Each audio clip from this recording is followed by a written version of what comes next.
Yash. Can you be a genius? See, this is something that the mind likes to come up with, and it's okay. It can get us going. You know, whatever it takes to get us started on this journey is cool. And if you look at some of the real geniuses, Einstein, Tesla, Trump, he's business genius. Mike Tyson was abstaining from sex and losing his semen for a while. Who else? I don't know. All the spiritual masters, I mean, they definitely aren't ejaculating and thinking about girls, because then your energy goes, your attention is on a more mundane sense pleasure level, in sense pleasure world, and so there's no time to focus on the highest things in life. The highest thing is to know who we are beyond this body. I've said it and I keep saying it. That's why I made another channel, because I don't feel this channel is maybe the best to talk about that all the time. So therefore I say you're welcome to come to my other channel. So you can focus your attention on spirituality when you abstain from losing your semen, or like some of these other geniuses, Edison is another one, Tyson, certain Olympic people, and just sports in general. Some of these guys, they picked up on the importance. It takes you up another notch, obviously. Gives you an edge. I mean, you get more energy, right? So, but can you handle it? Like, can you handle that level of energy? Especially if you're not edging. Like if you're in your 20s and you're not, I mean, I just remember I tried it. I could abstain. I could not, I could preserve my semen and not do PMO. But when it came to edging, man, that was hard. Super hard, you know? But I felt like, I was like, man, if I don't edge, if I give up this whole idea and pursuit of female attraction, it's like, whew, what am I? I'm in a whole nother level, a different world. And I wasn't ready for that. That's why I couldn't stop edging in my 20s. And I mean, look at these guys, Edison and some of these athletes and Tesla, you know, and Einstein. That's all they did.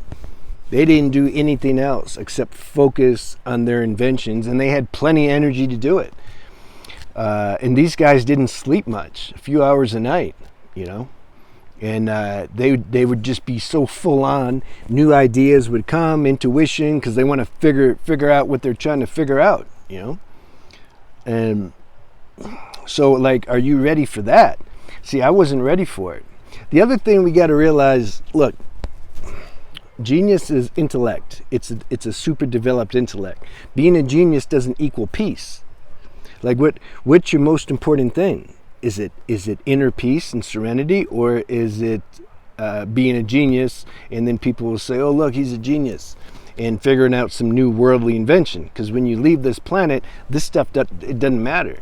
Einstein's not like thinking about his inventions now. He's on to something that really matters. We find out what really matters when we leave this body. So it's good to find that out now, right? So it's like the semen retention you can say it'll max us out in our genetic God-given mental capacity. But not everybody's destined to be a genius. You see, these guys, their intellect had already been developed, you can say, in previous lives or whatever. It carries over. So they already had a very sharp intellect. So when they did semen retention, it just maxed them out. So it will max you out and perhaps even stretch you a little bit more. You'll get more, let's say it's like if you have a hard drive that has 10 GB capacity, maybe your hard drive will increase to 12 or 15 or something. But you're not going to totally just get away from your natural blueprint of genetics. But you'll be the best version of yourself that you can be. Isn't that all that matters anyway? You see, it's ego that wants to be better. I'm going to be better. I'm going to be the number one in the world. You see, I had that bad growing up. If I didn't see a way that I could be number one, I just didn't want to do it. I've told this before. I used to box when I was about 19 and 20, and then when I realized, like, man, I don't think I can. I don't think I can beat Mike Tyson. This was the epiphany I had. Before that, I thought I could. I mean, I'm boxing at 147 pounds. I'd have to go all the way up to heavyweight, but I'm like, yeah, I can do that, no problem. When we're young, man, we dream big. It's cool. Like, it's cool. And anyway, where was I going with that? Like, oh, don't be obsessed with being the best, like, human person you can be. Go beyond human. Get in touch with your spiritual side, you know. And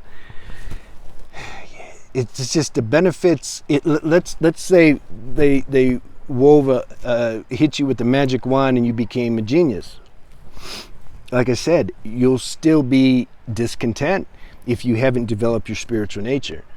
You'd just be insane, perhaps. A lot of these geniuses, they're just insane. Their mind just doesn't stop. They don't know anything about a quiet mind. So you got to look at the whole thing. And the same with, there's a bunch of things we can do that will increase our life force. I mentioned, oh no, the video's coming out. Well, I don't know. By the time you see this, maybe it'll be out. It's about the 3 ways you can preserve your life force. And one, semen retention. The other is the diet, when we eat a really clean diet. And the other is to have a low stress lifestyle. And then we have all this extra energy. But can you spend it?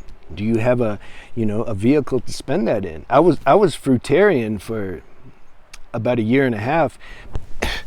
That was insane, man. That, plus I was preserving my semen. I was still edging because the energy had to come out somehow. So it came out via edging. And I just couldn't handle it. I have a friend that was breatharian. I don't know if we're friends now. We had a business disagreement. That happens. Business relationships and romantic relationships. You'll find out who your people are in those things. But he was breatharian for 2 years. It came spontaneous. He wasn't trying to do it. And he started when he was a teenager, but then his parents made him stop. They got scared because of conditioning. But then later when he moved out, he's like, I'm going to revisit this again. And he just didn't eat or drink anything for a couple of years. And when I asked him why he stopped and went back to eating, he says he missed his primitiveness. It got too wide open. There's just too much energy. He could, I dry fasted, so I got a taste of that. I did that for a while. And he got tired of being able, you just see where somebody's at like that. I mean, some of us, we do that already anyway, but I mean, literally you can start to see like too much. And it's like, okay, this isn't the time, maybe golden age, that's appropriate, but here it's just too much. And so he started eating again because that will step down the frequency. That leads me to another title I'm going to make at some point. When is it okay to relapse? Because sometimes it's just too much. It can everything's duality. There's positives and negatives, you see. I've talked to more than a few who I've known personally and have talked to me. They just went crazy on semen retention. It just became like they were going to, just grab a girl and ravish her, like just, that's what happens if this energy is not being transmuted. So wisdom needs to be part of this deal. That's what I keep trying to share. There was a young guy talking about how he just can't stop. He don't know what's wrong with him, and his mind's beating him up. Like, I can't stop. I only get 20 days, and then I go back out, and I'm like, man, you don't know what you're dealing with here. You're not just stopping eating chocolate pie or something. You're talking about transcending the biology, and when you're in your 20s, the biology is at its peak. And then look what happens. You'll relapse, and then the mind will beat you up. It's really ego, because it's like, I should be better than this, The mind beats you up. You lose more energy from the mind beating you up than the actual relapse. You do the best you can. You get 20 days, okay, then maybe after some time, through evolutionary process, maybe you'll get a month, and then a couple months, 6 months. Next thing you know, you're good. You just don't do it anymore. And then maybe you got to work on the edging. That was my process, So chill, relax, everything's good. The fact that you're even interested in this, I keep telling you, you're way ahead of the collective majority. But I know some of us, like, that's not enough. It's like, no, man, of course I'm ahead of the collective majority. I understand. That's a good drive, but don't let it get out of control. It'll mess you up. All right. Have a good day.